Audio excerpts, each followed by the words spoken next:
This is Philip. This is Derek. Welcome to Same but different. We are in a different place today. Yes, Philip. What are all these clothes and mannequin doing here? Because today we're going to talk about fashion. Fashion, darling. Fashion. Yes.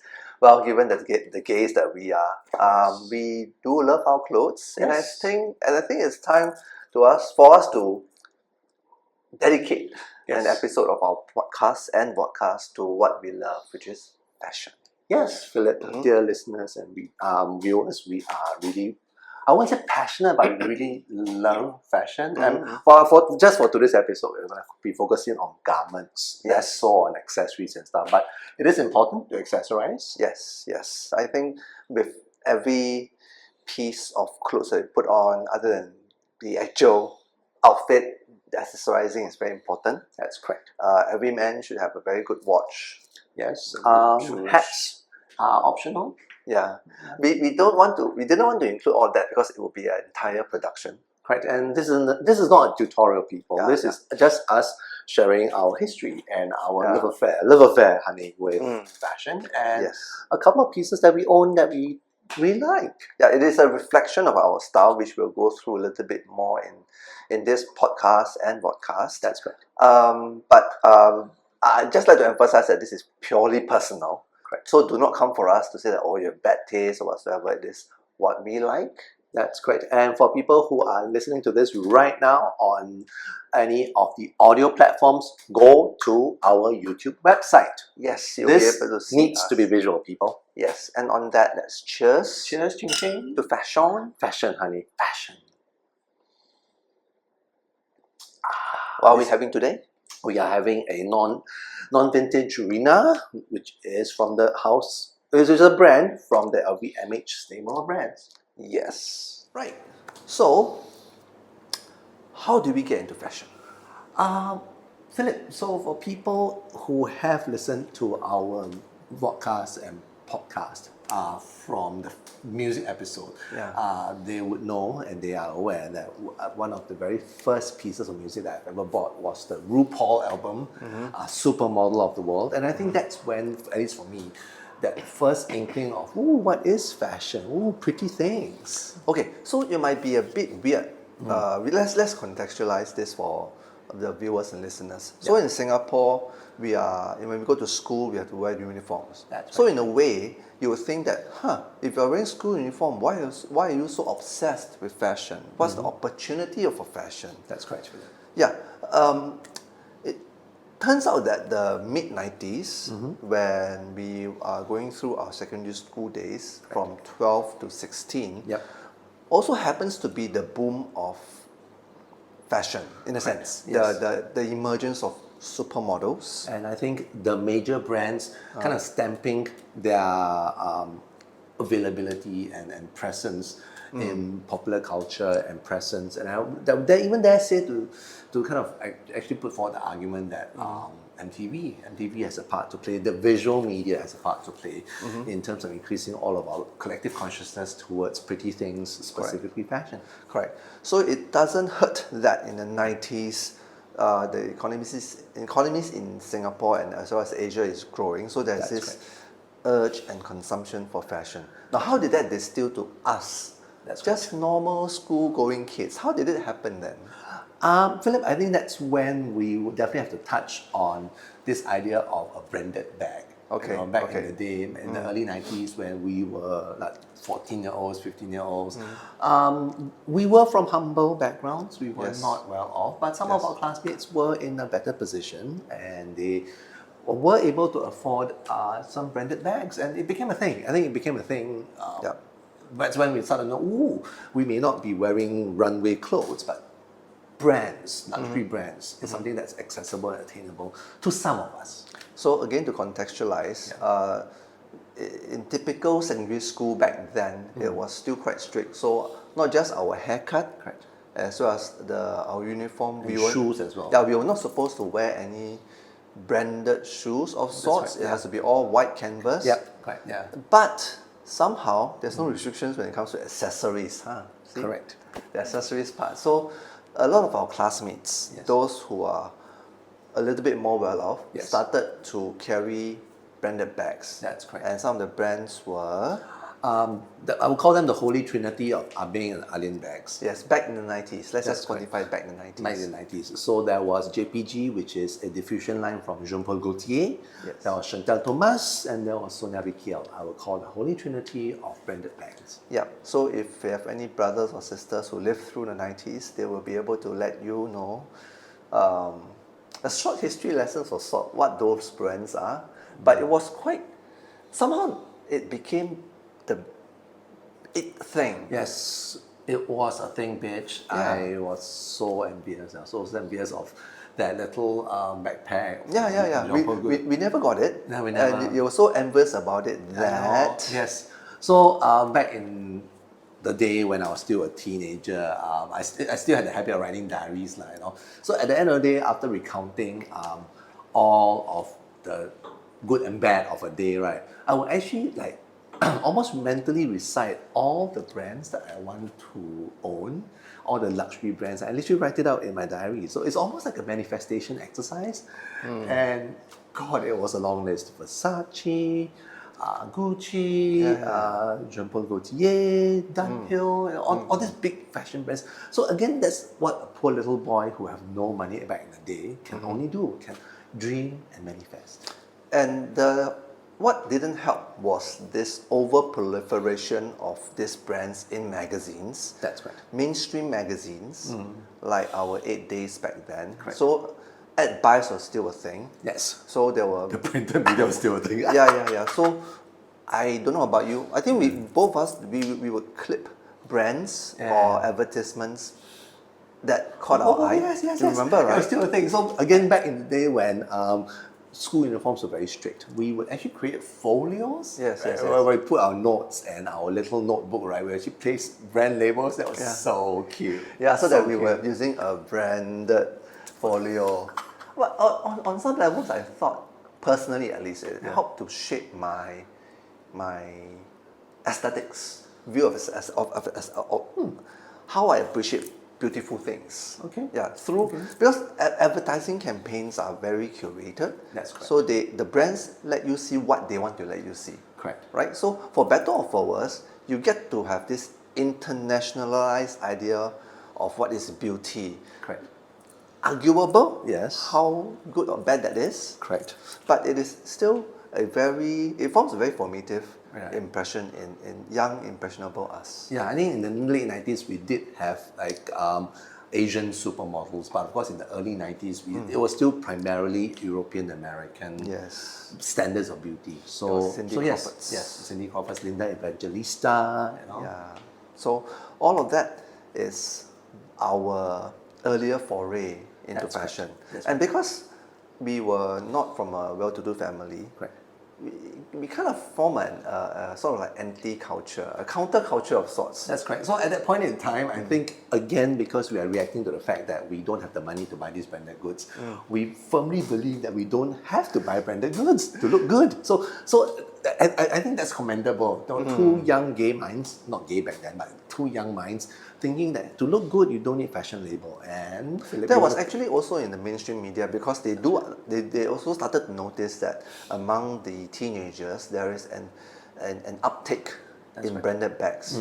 So newspaper started to do a short article of how overconsumption even has filtered down to kids, teenagers, where they're carrying branded bags that even their adult parents might not, or perhaps they have encouraged too. That's right. So much so that we kind of participated in the conversation. So I remember writing in or leaving a comment on the defunct newspaper. It's defunct already, right? The print is dead. But it's online as with now. all things now. Is it online? It's online. Okay. So it's called tmp.sg. Okay. So when it was still in print, I think I reacted to one of the columns saying that, should teenagers buy branded bags or be indulging in branded goods to look good, right? So I commented and the reporter picked up on that and did an article on us. That's right. And So- our sister, of course. Yes. So we were interviewed. We actually had to put together a look. Do you remember what we wore? I remember it was I remember the brand was Giordano. I think it was Giordano items, but I forgot how we looked like. We were wearing dungarees. Oh, we did. Yeah, we were wearing dungarees. Okay. Not the most fashion forward, but the brief was that, okay, there's going to be a reporter coming over, and then there's going to be a photographer, and they're going to take a picture. So we are supposed to be in our Sunday best. Not that we have any. Yeah. So I think the best we got was we were wearing matching dungarees. Okay. Yeah.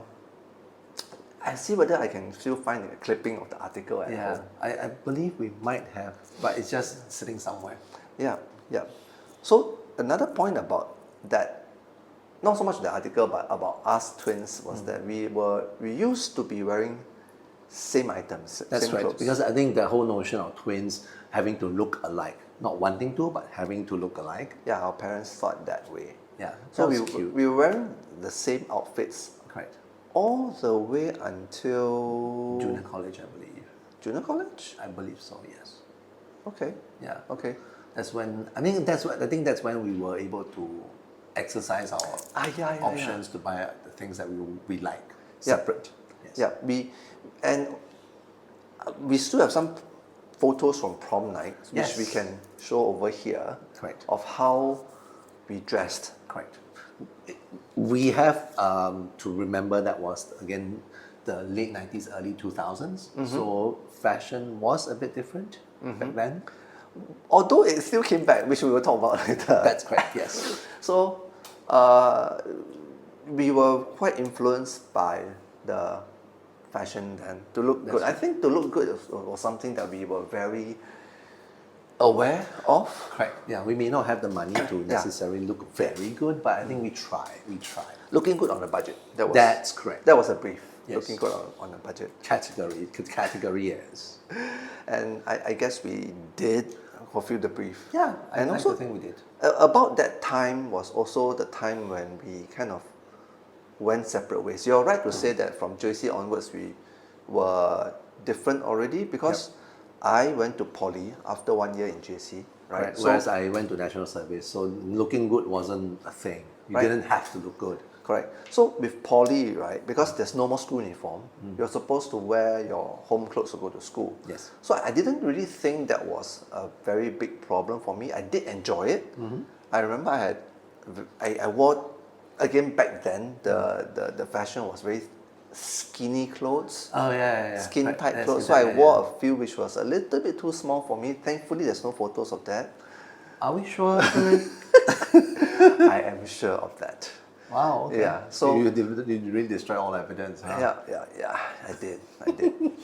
So, poly for me was also a further experimentation when it comes to fashion on a budget. Yeah, we Yes. didn't have thrift store back then. We didn't. Yeah. Because I think our version of retro was the 70s, and that's only really for costume parties, right? Yeah, so it really wasn't very useful for I us. think the furthest we got to a phase where the past came back was bell bottoms. Yeah, it did. Yeah, It did. Yeah. we had bell bottom jeans, but that's about it really.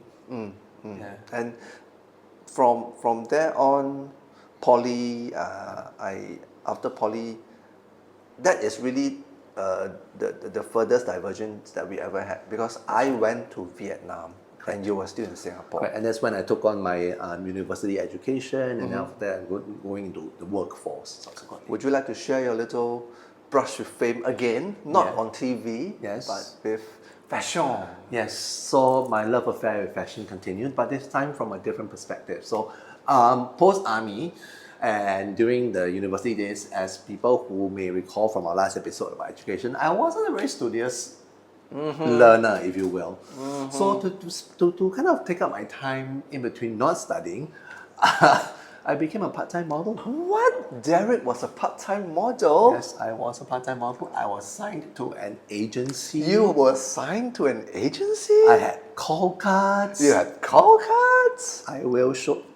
Call card will be here. Wait, you still have the call cards with you? It hasn't disintegrated. It hasn't disintegrated. It has faded. But yes, I still have the call card. I have my portfolio too. What? No. So I have evidence that I was a paid model.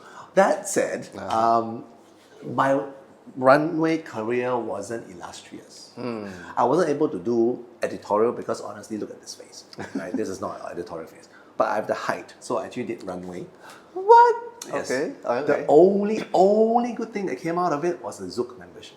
What? It meant something, you know. I know back in the early 2000s, this would have been the early 2000s. Right? Wait, so you were not paid, but you were like bartered trade for a membership? Correct. So I only did two runways.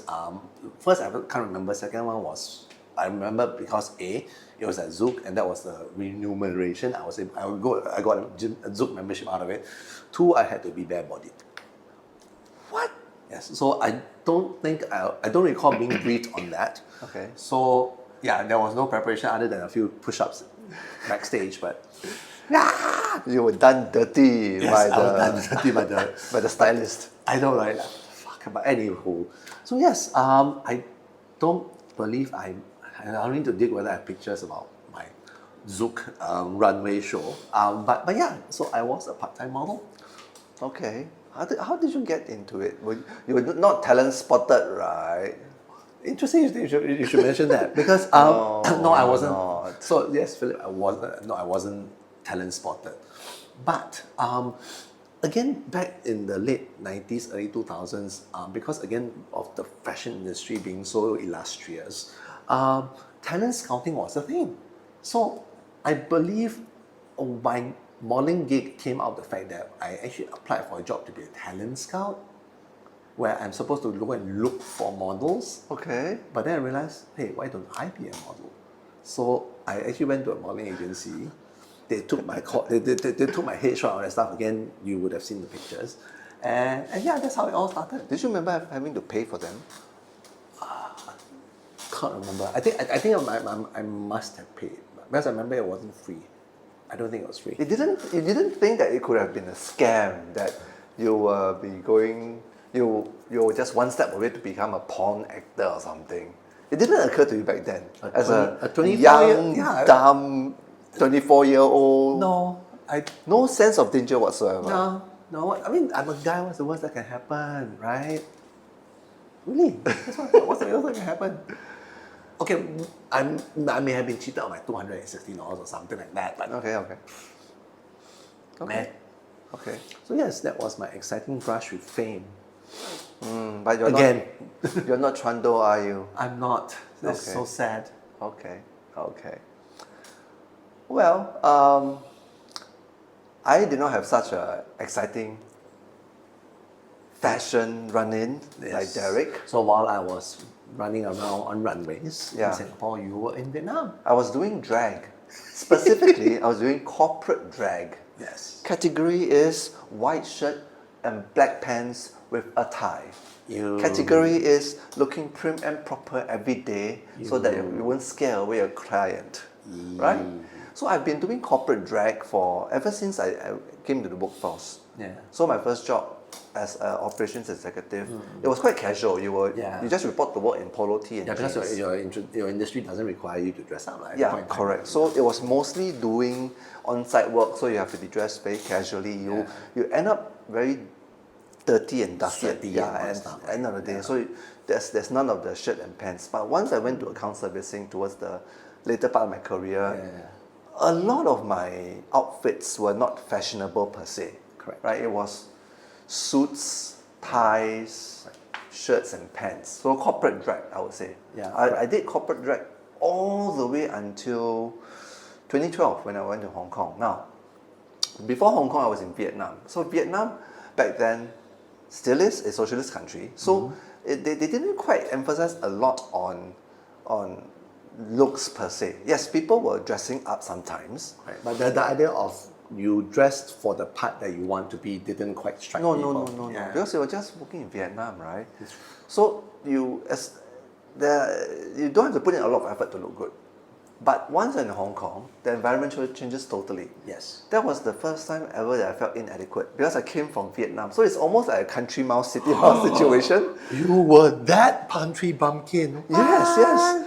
I was looking at all my clothes that I brought over and I was like, oh, not this, nope, not this, nope, not this. They are all outdated. Correct. Because you cannot get a lot of stuff in Vietnam. Yeah. A lot of it are factory rejects. And the retail scene wasn't exciting back then. Yeah, right? it wasn't very exciting. So the few trips when I come back to Singapore during my expatriate days in Vietnam, I stock up on a lot of stuff. But again, it went out of fashion very quickly. Yes, and in fashion conscious Hong Kong, that will not do. Yes, so I had to rebuild my entire wardrobe and my fashion outlook. Oh God, this sounds like Ugly Betty. Yes, ugly Betty. And I was an ugly Betty, so that's not good, okay?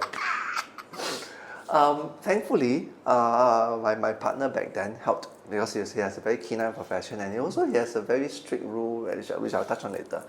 And a lot of the friends I had around me, they were there a few years already, so they kind of, it's on hindsight, looking back, it's almost survivalist. Yes. So people say that fashion is very frivolous. I beg to differ. Yes. Because fashion is something that is very functional. At the same time, it also lets you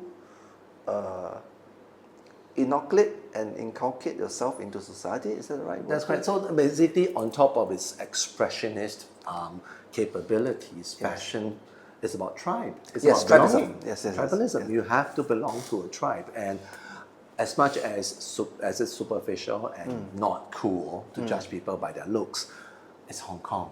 It's Hong Kong, darling.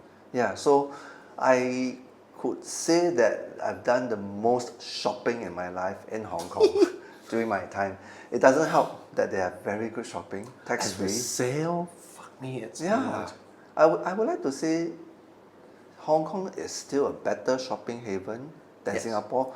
Before online shopping became a thing, it's still way better because the fashion scene there is a lot more experimental. Correct.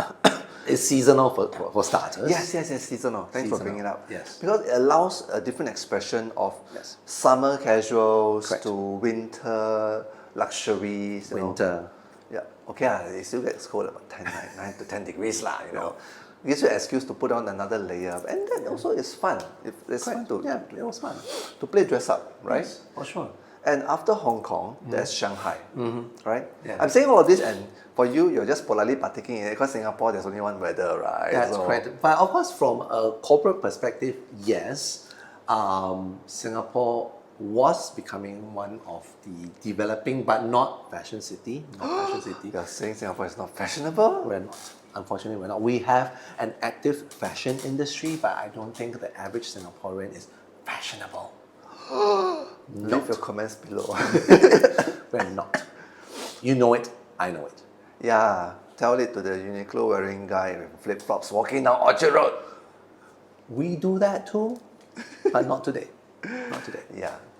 So, from Hong Kong, I moved on to Shanghai, and that even caused me more stress because there really is no excuse to be badly dressed. 2 words, 淘宝. 3 words, 4 words, 明星同款. So whatever the stars were wearing, Taobao came up with it. And that is even before the days of fast fashion. What? Yeah. So even before the days of Shein, you can get very cheap, affordable clothes on Taobao. Right. And they look good. Okay. So there is no excuse to look bad. You will find a suitable style that a star has worn as well. Yes. For sure. And the whole idea of Shanghai being a tier 1 city in China also gave me stress. So much so that my last trip back, October last year, Right.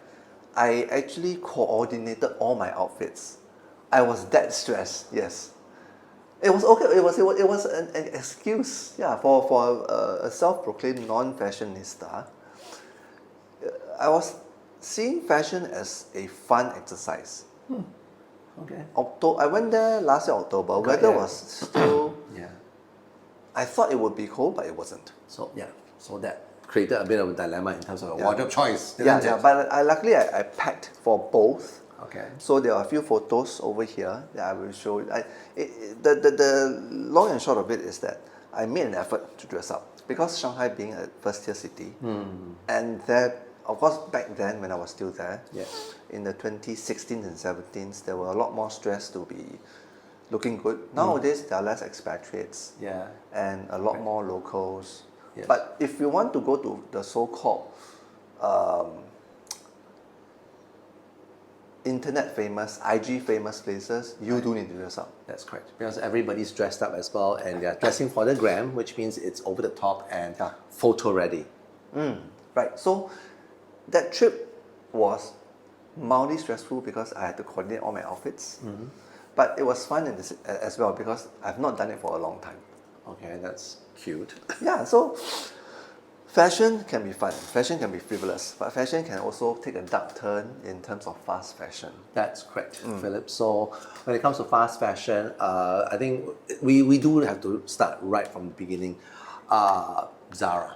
Zara came to Singapore in 2002, and initially it was just nice clothes at a more mass price. Yes. But I think eventually they ramped up their modus operandi, which is to very quickly copy whatever's on the runway and turn it into things which are available off the rack. So that then became a thing, and then of course more fast fashion brands came along, Mango, H&M, Yes. and then the internet hit, and then that's when your Shein came along. So of course we're fast forwarding and compressing close to 20 years of fast fashion, but I think it is one of the biggest trends that we do need to acknowledge on top of the luxury brands development since the late 1990s. Actually, I won't call Shein fast fashion, I'll call it light year fashion. Yes, light year fashion. Because they are really, really quick.